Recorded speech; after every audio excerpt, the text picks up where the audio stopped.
বন্ধুরা, আজকে বাড়িতে খুব অল্প জিনিস দিয়ে কীভাবে মোগলাই তৈরি করা হয় সেটাই দেখাবো।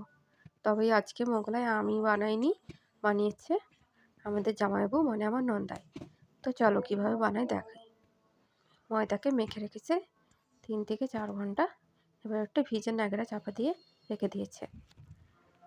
এদিকে মশলার জন্য নিয়েছে পেঁয়াজ কুচোনো, লঙ্কা কুচোনো, বিস্কুট গুঁড়ো আর বাদাম কুচোকে ঘি দিয়ে একটু হালকা করে ভেজে নিয়েছে।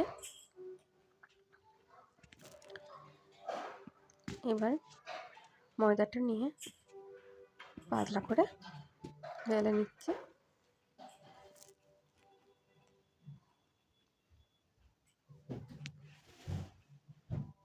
ভালো করে পাতলা করে বেলে নিয়ে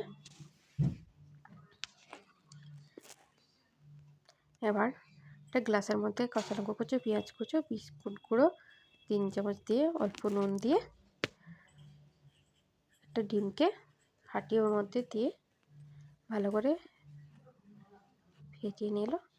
তারপর ওই মশলা ওর মধ্যে দিয়ে ভালো করে ছড়িয়ে অল্প করে ছড়িয়ে দিল।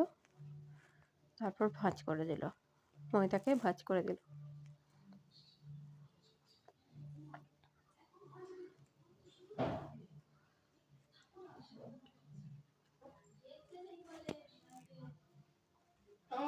তারপর তেলকে গরম করে ওর মধ্যে ভেজে নিচ্ছে।